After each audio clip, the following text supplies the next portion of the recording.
오늘 허락하신 하나님의 말씀 갈라디아서 5장 1절에서 26절 말씀입니다. 그리스도께서 우리를 자유롭게 하려고 자유를 주셨으니 그러므로 굳건하게 서서 다시는 종의 멍에를 매지 말라. 보라, 나 바울은 너희에게 말하노니 너희가 만일 할례를 받으면 그리스도께서 너희에게 아무 유익이 없으리라. 내가 할례를 받는 각 사람에게 다시 증언하노니 그는 율법 전체를 행할 의무를 가진 자라. 율법 안에서 의롭다함을 얻으려 하는 너희는 그리스도에게서 끊어지고 은혜에서 떨어진 자로다. 우리가 성령으로 믿음을 따라 의의 소망을 기다려노니 그리스도 예수 안에서는 할례나 무할례나 효력이 없으되 사랑으로서 역사하는 믿음뿐이니라.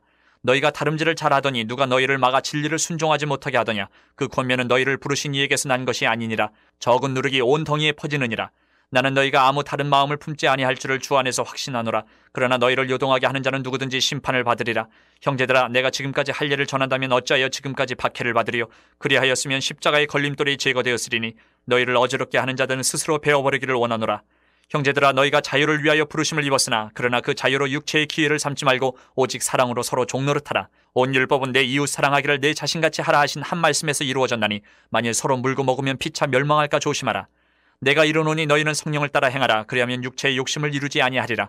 육체의 소욕은 성령을 거스르고 성령은 육체를 거스르나니 이 둘이 서로 대적함으로 너희가 원하는 것을 하지 못하게 하려 함이니라. 너희가 만일 성령의 인도하시는 바가 되면 율법 아래에 있지 아니하리라. 육체의 일은 분명하니 곧 음행과 더러운 것과 호색과 우상숭배와 주술과 원수 맺는 것과 분쟁과 시기와 분냄과 당짓는 것과 분열함과 이단과 투기와 술취함과 방탕함과 또 그와 같은 것들이라. 전에 너희에게 경계한 것 같이 경계하노니 이런 일을 하는 자들은 하나님의 나라를 유업으로 받지 못할 것이요 오직 성령의 열매는 사랑과 희락과 화평과 오래 참음과 자비와 양선과 충성과 온유와 절제니 이 같은 것을 금지할 법이 없느니라. 그리스도 예수의 사람들은 육체와 함께 그 정욕과 탐심을 십자가에 못 박았느니라. 만일 우리가 성령으로 살면 또한 성령으로 행할지니 헛된 영광을 구하여 서로 노엽게 하거나 서로 투기하지 말지니라. 아멘. 하나님의 말씀입니다. 갈라디아 말씀을 묵상하며 정리하면서 제목들을 정할 때에 무엇을 합시다라고 그리고 그렇게 삽시다라고 정하게 됐습니다. 첫째 날 다른 복음은 없습니다. 둘째 날은 친교의 악수를 나눕시다. 셋째 날은 그리스도의 옷을 입고 살아갑시다. 그리고 오늘은 사랑으로서 역사하는 믿음으로 삽시다. 이렇게 정했어요. 그 이유가 있습니다. 갈라디아서 말씀은 주제가 자유이기도 하고 그리고 믿음에 대한 논증이기도 합니다. 하나님께서 주시는 그 믿음에 대한 확실한 전개가 우리 사도 바울 사도를 통하여서 전해지는데 사실은 이 말씀들이 단순한 논조가 아니기 때문에 머리로 이렇게 받아들이고 이해하지 않고서는 받아들이기가 참 어려운 말씀이기도 합니다. 그런데 사실은 이 갈라디아서 말씀은 머리로 받아들이고 이해해서는 그것을 그쳐서는 안 됨에 대해서 사도 바울이 굉장히 강하게 이야기하는 성경입니다. 믿는 자처럼 그냥 단순히 알고 끝나는 것이 아니라 반드시 믿는 자처럼 살아내라 하면서 우리의 삶에 대해서 너무나 분명하게 삶의 변화에 대해서 강조하기 때문에 그렇습니다. 24절 25절 말씀에 그리스도 예수의 사람들은 육체와 함께 그 정욕과 탐심을 십자가에 못 박았느니라. 만일 우리가 성령으로 살면 또한 성령으로 행할지니. 여러분 다 믿음이 있으시죠? 네, 아멘입니다. 그 믿음을 가지고 우리가 하나님의 나라에 들어가게 될 것입니다. 그런데 문제는 그 믿음이 진짜 믿음이냐 가짜 믿음이냐 하는 것입니다. 어떻게 그것을 알 수 있겠느냐 하는 것이에요. 말씀에 분명하게 이렇게 말합니다. 열매를 보면 안다는 거예요. 열매를 보면. 여러분들이 가진 믿음이 정말 구원을 이루는 하나님의 나라로 인도하는 그 믿음인가? 여러분의 삶의 열매로 드러난다는 것입니다. 그래서 사실 갈라디아서 말씀 보면 가장 유명한 말씀이 오늘 5장 22절, 23절 이 두 절 말씀이 너무 유명한 말씀입니다. 성령의 9가지 열매에 대한 말씀인데요. 지금 수요 예배 말씀 시리즈로 계속 이어지고 있는 말씀이기도 합니다. 이 9가지 항상 순서가 헷갈리시죠? 근데 중요한 것은 누구나 다 이 9가지 열매 몇 개 정도는 그냥 말할 수 있을 정도로 교회 안에서 너무너무 중요한 말씀이고 그리고 프로그램에도 인용되고 너무너무 자주 언급되는 말씀이기도 합니다. 22절 23절 말씀 보면 오직 성령의 열매는 사랑과 희락과 화평과 오래 참음과 자비와 양성과 충성과 온유와 절제니 이 같은 것을 금지할 법이 없느니라. 여러분에게는 어떤 열매가 맺어지고 있습니까? 보통 이 말씀들을 보면 나는 어떤 열매를 이곳에서 맺고 있지? 라고 이야기하고 생각하게 됩니다. 그런데 대부분은 절망하고 낙심하게 되죠. 대부분 내 삶 가운데 이런 열매들이 별로 없음에 대해서 깨닫습니다. 제가 이 성령의 9가지 열매 중에서 가장 없는 것이 무엇일까 생각해 보면 온유라는 성품인 것 같습니다. 온유라는 열매. 그래서 저희 첫째 딸을 가졌을 때 그 딸의 이름을 온유라고 짓고 싶은 마음이 생기더라고요. 근데 그때 이미 전도사님 아들 중에서 온유가 있었어요. 그래서 제가 온유라고 짓는 것을 포기를 했습니다. 왜 온유라고 짓고 싶었었겠어요? 제 안에 온유가 없는 것에 대한 온유에 대한 간절한 마음이 있었기 때문에 그렇죠. 여러분, 이 성령의 열매를 볼 때 대개는 저와 같지는 않겠지만 대부분은 다 내 약점은 무엇인가라고 찾아서 보게 돼요. 내 약점과 내가 보완할 점이 무엇인가 하는 자기 목록 정도로 생각하면서 말씀을 읽을 때가 많습니다.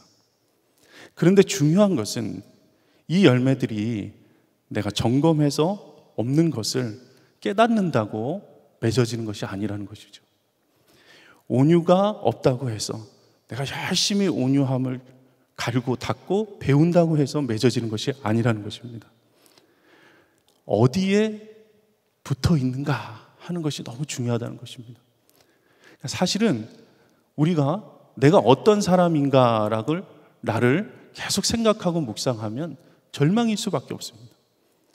중요한 것은 내가 어떤 사람이냐 하는 것이 아니라 내가 어디에 속한 사람인가라는 것이 너무 중요하다는 거예요.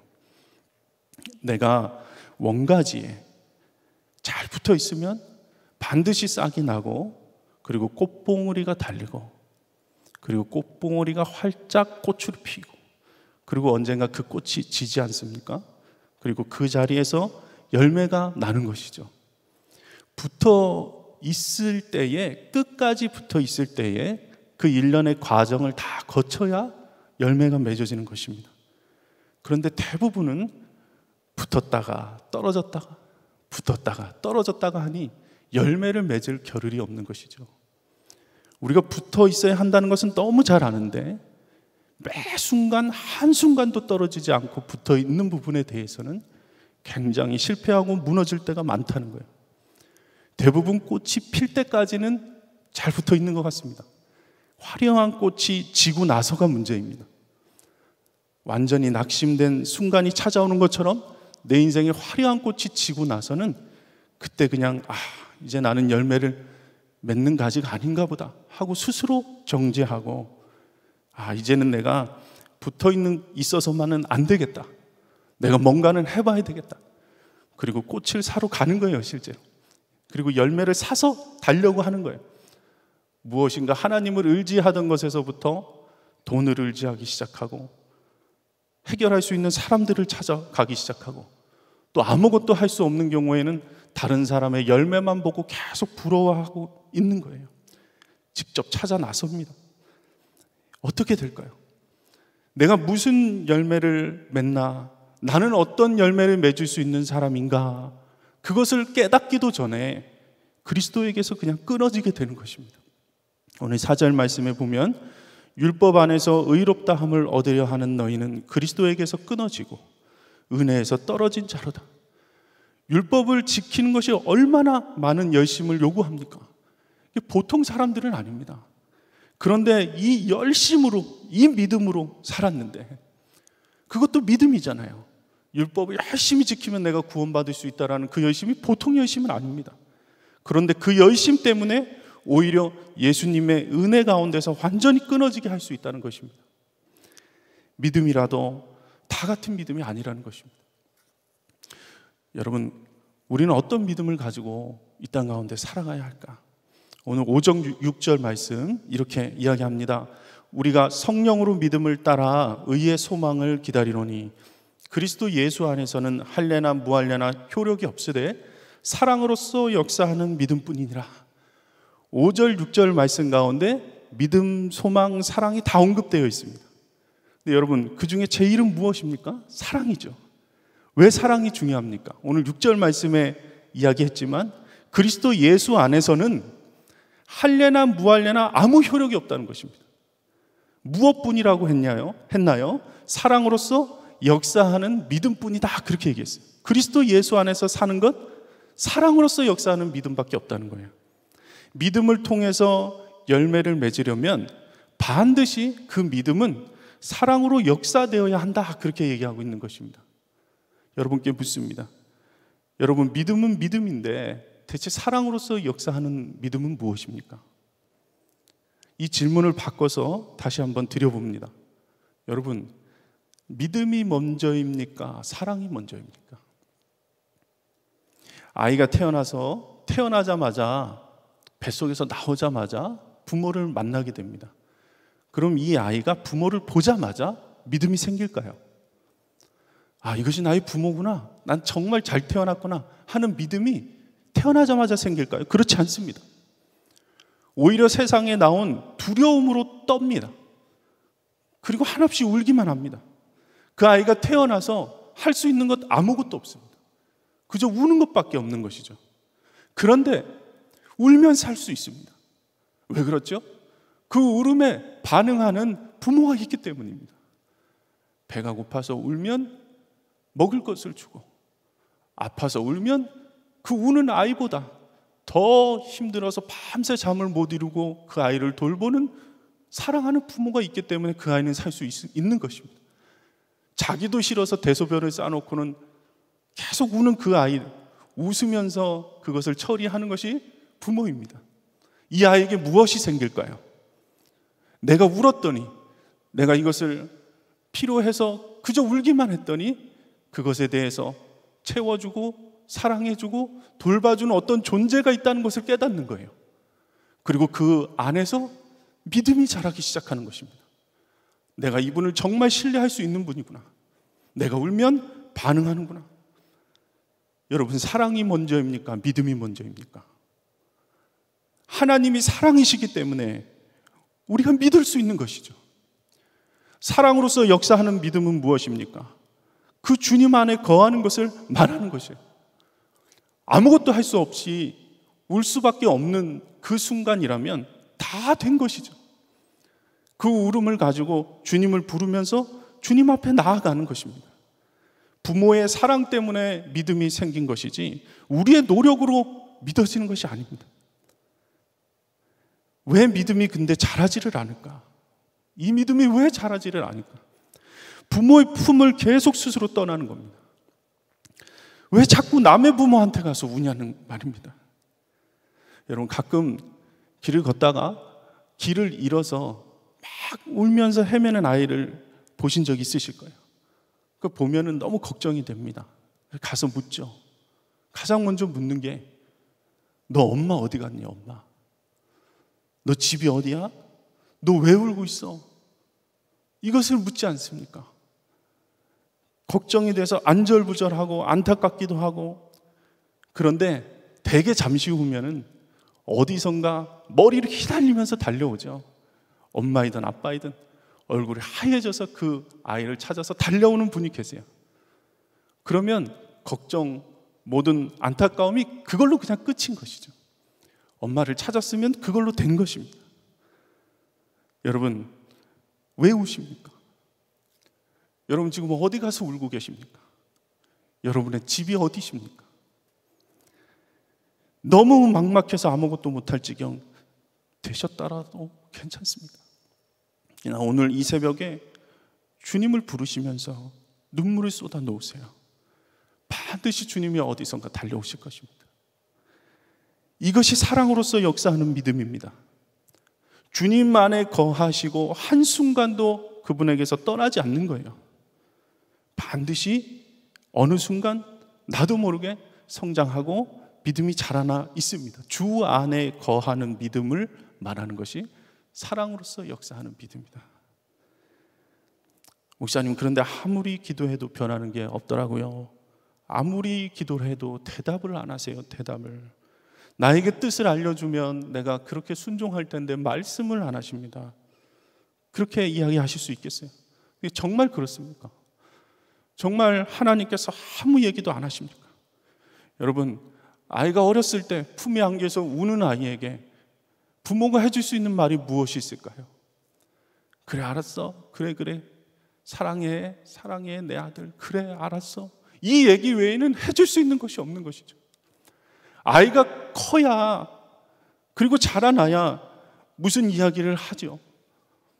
어렸을 때는 그저 사랑한다는 얘기 외에는 해줄 것이 없는 것입니다. 그래서 대부분 기도의 자리 나와서 기도하면, 깊이 기도하는 분들이 가장 먼저 깨닫는 것은 주님이 나를 사랑하시는 것은 깨닫겠다는 거예요. 알겠다는 거예요. 그런데 하나님의 뜻은 안 알려주신다는 거예요. 왜 그렇습니까? 아직 어린 것이죠. 아이인 것입니다. 이 아이가 계속해서 그 부모를 바라보고 울고 반응하고 그 믿음으로 성장하면 어느 순간 자라나고 성인이 되고 엄마 아빠 말을 이제 이해하게 되고 그 마음을 알게 되면 어느 날 부르겠죠. 부모가 내가 너를 잘 아는데 너는 이것을 좀 이렇게 했으면 좋겠다. 그리고 아빠는 사실 너한테 이런 꿈이 있었어. 너가 이런 일도 좀 했으면 좋겠어 하고 그제서야 얘기할 수 있는 것이죠. 우리가 잘하질 않으니 계속해서 부모의 품을 떠나고 내 만족을 위해서 내가 살겠다고 집을 나갔다 들어왔다 나갔다 들어왔다 하니 하나님의 뜻을 이해할 겨를이 없는 것입니다. 영적으로 성숙하고 자라나지를 않는 것입니다. 고아처럼 그렇게 살아가는 때가 너무 많다는 거예요. 영적으로 유리방황하는 자들, 다른 만족을 찾아서 계속해서 살아갑니다. 19절에서 21절 말씀, 육체의 일은 분명하니 곧 음행과 더러운 것과 호색과 우상숭배와 주술과 원수 맺는 것과 분쟁과 시기와 분냄과 당짓는 것과 분열함과 이단과 투기와 술취함과 방탕함과 또 그와 같은 것들이라. 전에 너희에게 경계한 것 같이 경계하노니 이런 일을 하는 자들은 하나님의 나라를 유업으로 받지 못할 것이요. 하나님이 주신 자유를 잘못 사용했다가 우리에게 주어진 하나님의 약속과 그 자녀됨의 놀라운 축복이 있는데 이 죄로 인해서 다 사라지고 하나님의 나라의 유업을 받지 못할 것이다 얘기한 거예요. 너희가 잘못했으니까, 너가 죄 지었으니까 너는 들어올 자격이 없어 라고 이야기하시는 것 아닙니다. 하나님이 주신 그 자유를 스스로 내어버리는 거예요.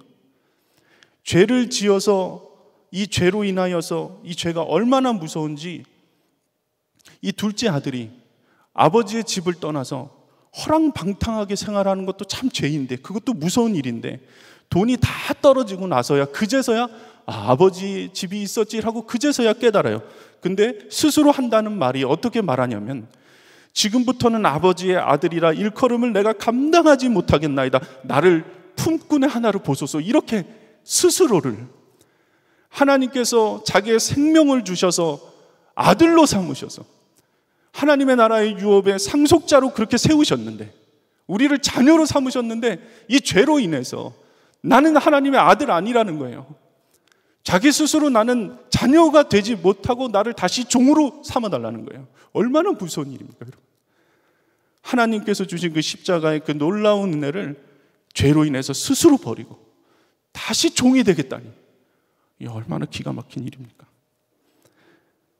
13절 말씀에 형제들아 너희가 자유를 위하여 부르심을 입었으나 그러나 그 자유로 육체의 길을 삼지 말고 오직 사랑으로만 서로 종로로 타라. 오직 사랑으로 종로로 태야 하는 거야. 죄로 인해서 묶여서 다시 종으로 돌아가지 말고 사랑으로만 그렇게 살아라. 왜 사랑으로 우리가 살아야 합니까? 예수님이 그렇게 사셨으니까, 사랑으로 우리를 살리셨으니까. 14절 말씀, 온 율법은 내 이웃 사랑하기를 내 자신같이 하라 하신 한 말씀에서 다 이루어졌느니라. 우리를 모든 율법에서 자유케 하신 그 예수님이 이 땅 가운데 오셔서 율법을 폐하신 것이 아니라 그 율법을 완전하게 하신 분이십니다. 어떻게 그 일을 이루셨습니까? 마태복음 5장의 이야기들이 쭉 나와 있습니다. 내가 율법이나 선지자를 폐하려 온 줄로 생각하지 말라. 폐하러 온 것이 아니요 완전하게 하려 함이라. 모든 법을, 모세에게 주신 그 법을 예수님께서 오셔서 사랑의 법으로 다 바꾸십니다. 옛사람에게 말한 바 살인하지 말라. 누구든지 살인하면 심판을 받게 되리라 하였다는 것을 너희가 들었지. 나는 너희에게 말한다. 형제에게 노하지도 말라. 간음하지 말라 하였다는 것을 들었느냐? 음욕을 품고 여자를 보는 자마다 마음에 이미 간음하였다. 눈은 눈으로 이는 이로 갚으라 하였다는 것을 너희가 들었느냐? 악한 자를 대적하지 말라. 누구든지 내 오른뺨을 치거든 왼뺨도 돌려대라. 내 이웃을 사랑하고 내 원수를 미워하라 하였다는 것을 들었지. 너희 원수를 사랑하며 너희를 박해하는 자를 위하여 기도하라. 예수 그리스도가 사랑의 법으로 다 바꾸셨어요. 그리고 십자가에 달리셔서 그 사랑을 완전히 확증하신 거예요. 사랑으로서 역사하는 믿음, 주 안에 거하는 믿음으로 사는 우리는 무엇해야 합니까? 사랑으로 서로 종노릇하는 거예요. 사랑으로 종노릇하는 것이 우리의 믿음을 지키는 유일한 길인 것입니다. 사랑으로서 역사하는 믿음으로 그 믿음을 끝까지 여러분 지키시고 여러분께 허락하신 공동체를 사랑하고 그 가정을 사랑하십시오. 프란시스 첸이 예수로 하나 될 때까지 해서 이렇게 말합니다. 단순한 논리라고 코웃음 칠 사람들이 많다는 것을 잘 안다. 하지만 정말로 오직 사랑이 답이다. 교회가 신학에서는 꽤 많은 발전을 이루었을지 몰라도 하나님과 서로를 향한 사랑에서는 이미 성장을 멈춘 지 오래다. 하지만 예수님은 하나님과 사랑과 이웃 사랑이 말 그대로 가장 중요하다고 말씀하셨다. 하나가 될 희망이 분명히 있지만 이 단순한 답을 받아들이기 전까지는 분열이 계속될 것이다. 성령이 우리 안에 오시면 내 삶 가운데 반드시 사랑이 흘러가게 되어 있습니다. 여러분의 믿음은 진짜 믿음이십니까? 사랑으로서 역사하는 열매 맺는 그 믿음으로 살아가게 되시기를 주님의 이름으로 축복합니다. 우리가 말씀 붙들고 두 번 기도하겠습니다. 먼저 16절 말씀, 너희는 성령을 따라 행하라. 그리하면 육체의 욕심을 이루지 아니하리라. 이 말씀을 붙들고 기도합시다. 성령님, 이 시간 내 안에 오셔서 자정하소서. 이제 나의 모든 삶의 주인은 주님이십니다. 한순간도 주님 떨어지지 않을게요. 주님, 오직 주 안에 거하며 성령의 열매를 맺는 삶으로 이끌어 주시옵소서. 기도합시다. 주님, 오직 예수의 사람들은 그 육체와 함께 정욕을, 그 탐심을 십자가에 못 박은 자임을 믿습니다. 하나님의 성령 안에서 살게 인도하여 주시옵소서. 주 예수님, 나의 주인 된 자리를 주님 앞에 내어드립니다. 주님, 내 마음 가운데 주인이 되어 주셔서 충만히 나를 인도하여 주소서. 아버지, 다른 것 바라보지 않겠습니다. 죄에 빠져있는 모든 것들을 주님 끊어지게 하시고 다시 주님께로 나아오게 하소서.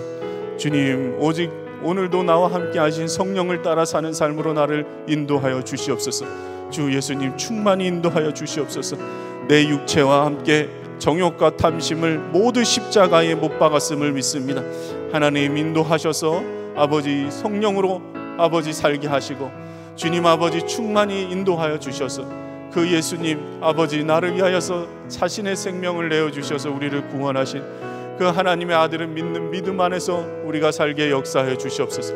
내 삶 가운데 끊임없이 열매들이 맺어지게 되기를 간절히 원합니다. 주님께 더 붙어있게 하시고 한순간도 떠나지 말게 하시고 내 생각과 내 입술과 내 마음이 완전히 사랑으로 묶여서 서로 사랑으로 종노릇하며 교회의 아버지 하나님 사랑을 지키는 자들이 아버지 공동체의 사랑을 지키는 자들이 되도록 인도하시고 함께하여 주시옵소서. 주님 감사합니다. 두 번째 기도할 땐 6절 말씀, 그리스도 예수 안에는 할례나 무할례나 효력이 없으되 사랑으로서 역사하는 믿음뿐이라 했습니다. 그리스도 예수 안에는 아무것도 소용이 없는 것입니다. 나의 열심으로 무엇을 하는 것이 아니라 사랑으로서 역사하는 믿음을 가집시다. 주님, 사랑으로 역사하는 믿음으로 살게 하소서. 생명을 다해 하나님을 사랑하고 하나님께서 허락하신 내 이웃과 가족, 그리고 교회의 모든 성도들, 내 주변의 인들을 주님의 사랑으로 품게 하소서. 주님의 이름 부르시고 기도합니다. 주여, 하나님 인도하여 주셔서 아버지, 오직 그리스도 예수 안에서 사랑으로서 역사하는 믿음으로 살아가게 되기를 원합니다. 내 생명을 다해 하나님을 사랑하게, 아버지 하나님 이웃을 사랑하게 역사해 주시옵소서. 예수님이 그렇게 사셨으니 나도 그렇게 아버지 하나님 따라가게 되기를 원합니다. 주님, 우리를 사랑으로 살리신 주님 안에 사랑을 아버지 부어주셔서 사랑을 흘려보내주시는 그 놀라운 믿음을 가지도록 인도하여 주시옵소서. 내 열심의 믿음이 아닌 주님을 사랑하는 믿음으로 살게 하소서. 주 안에 거하게 하소서. 한순간도 떠나지 않고 내 삶 가운데 온전한 열매들이 맺어지는 그 아름다운 일들을 보게 되기를 원합니다. 아버지, 좋은 나무가 아름다운 열매를 맺는다라고 말씀하셨는데 아버지 하나님, 우리는 좋은 가지가 아닐지라도 하나님께 붙어 있을 때에 반드시 우리 삶 가운데 아름다운 열매들이 맺어질 줄 믿습니다. 하나님, 붙어 있겠습니다. 주님께 더 가까이 나아가게 하소서. 주님께 더 가까이 나아가게 하소서. 떠나지 않게 하소서. 아버지, 내 생각과 죄로 인하여서 무너지지 않게 하소서. 아버지, 분열과 당짓는 것, 다투는 것, 갈라지는 것, 아버지 호색과 방탕 가운데서 건져주소서. 여전히 아버지의 품을 떠나서 방황하는 그 고아와 같이 사는 자들을 주의 음성을 들려주셔서